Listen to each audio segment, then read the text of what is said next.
Stacey Meyer at the Action Martial Arts Magazine and Hall of Honors event at the Tropicana in Atlantic City, New Jersey.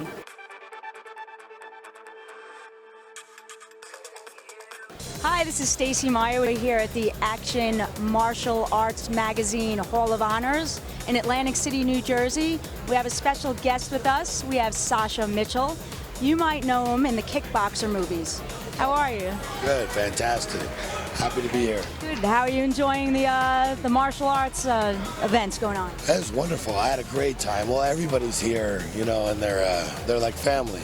But I got to see all my old friends, like Kerry Tagawa is here, and Chuck Zito, and you know, Master Eric Lee. I mean, you could go on and on. They're just like unbelievable guys here. It's fantastic. That's great. That's great. Did you do any demonstrations when you were here in martial arts? And no, I didn't do any demos. Actually, they presented me with an award last night. What did you win? Well, it's just an achievement award, you know, lifetime achievement. I got to accept it. My sensei didn't get to see, but he didn't come out here for this event. He had a little loss in the family, so he wasn't able to attend. But I got to speak about him last night, and so that was really meant a lot. What's your sensei's name? Sensei Benny Okitas, Benny the Jet. I wish he could have came, but we missed him. What type of martial arts training do you have? And did you train with Benny the Jet? Is your only trainer, your only sensei, or who else has helped train you? I trained with Sensei Benny for the first, like, say, 4 or 5 years straight. I've known him like 25 years. I hadn't trained with him, and like the difference in some of the movies, you could see my style change. Sensei Benny put me with Sensei Shuki, so I started training with Shuki Ron. And Shuki Ron's style is like a Majiro Jim Holland style of Thai boxing. It's like the bigger guys, bigger hip movement, and it was a little easier for me to generate a lot more power. So that's elbows and knees and round kicks, leg kicks, thigh kicks. So I trained with Benny Okitas and Shuki Ron. Jaco Bresler also is a Krav Maga, so weapons and disarming. What got you into martial arts? What sparked your interest in the beginning when you first started? I started studying with my father and his teachers. My father was like the first Caucasian Nam Pukai Grandmaster, and I think I was the 5th Caucasian that was brought in as Nam Pukai. And down at the Shinto Temple, downtown LA, it's a Japanese American Cultural Exchange building where they would always practice Kempo and Kendo, the samurai swords. And that probably was the first time I was introduced to martial arts, and that was the first interest I had.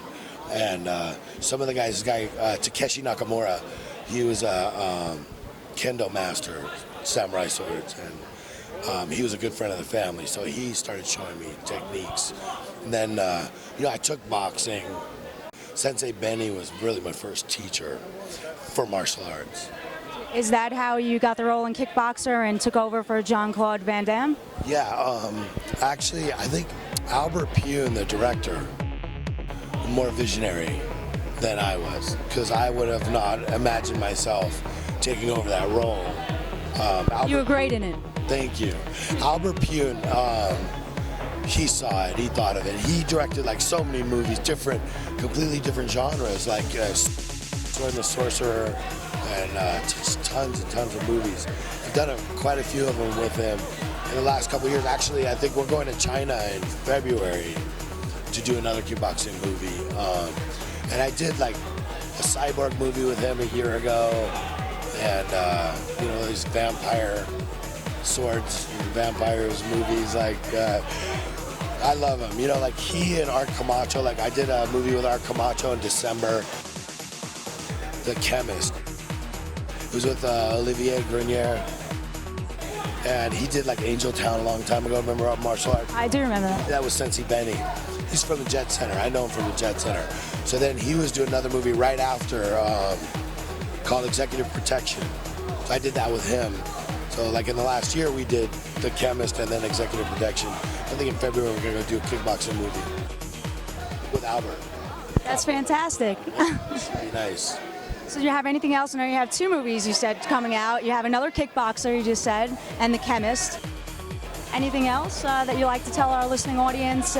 We're doing a bunch of things. I think Olivier had another one he wanted to do, like a Western, which sounds really fun. I mean, I love riding horses. I'm good guns with either hand, so we should have a good time doing that. See, I didn't know that about you either, that you ride horses and I'm from California. I was born in Los Angeles. horse country. Yeah. And guns, you know, like we grow up, okay, you gotta make sure you can shoot with either hand. My son too, he's like unbelievable. But I train with weapons. I went to military academy. You know, it gives you like a good balance and a good center. It helps you with problems you might face in life when you have a good balance and a good center and you've studied martial arts and you're confident with your abilities. So would you suggest basically therapy for kids to go into martial arts if they need a little sense of balance and a sense of structure? Yes, for sure, always. And you know, funny thing is also a belief in God. And you know, doesn't matter what faith or where, but as long as there's a belief that there's a creator above and you teach the children that, you know, that brings them kind of out of their own shell. If they think like the biggest thing in the world is this bully that's picking on them at school, or the biggest thing in the world is like, you know, the algebra test they're about to face. But if they realize, you know, no, there's a creator, there's my sensei, there's my family, my parents, there's myself. This world is a big place. Absolutely. There's solutions to problems, lots of them. I've got friends out there I can speak with. I can talk to my dad anytime. I can talk to my sensei if there's something touchy I may not want to say to my dad, you know, or whatever it is, you know. And there's always just different levels of family because, like they say, you know, it takes a nation to raise a kid. It's got to have a big group, got to have a bunch of people. And I think a belief in the creator of whatever creator you believe in is also, it brings everyone up. I definitely agree with that. So you definitely say to your fans out there that maybe they don't even know that martial arts have probably helped you in your life. Oh, many times. Always. You know, and it's just like, it's a release of tension. It's like a familiarity with your body, with your limits. You know, it's like when you lift weights in the gym. You know, people think you go in and lift weights. It's you being in tune with yourself. Martial arts, weights, running, distance, cardio. Even timing on a jump rope, you know, that's a rhythm. That's like you have to be inside yourself to do. Even nunchucks, like when I was a little kid, you know, if I was just 8, 10, 12 years old and happened to be angry, you know, at whatever it was, or frustrated, when you go and you start practicing with nunchucks, even 2 pair or 1 pair, the faster you can go, there is nothing in the world that's going to keep your concentration in a bad place. When you're practicing something with your hands, it takes all of your concentration. You leave that emotional state and you go into like a mental state higher, always, to concentrate on what you're doing. Your problems are solved. That's fantastic. Right. I want to thank you very much for the interview. Appreciate it. Thanks for your time. And thank you for your time.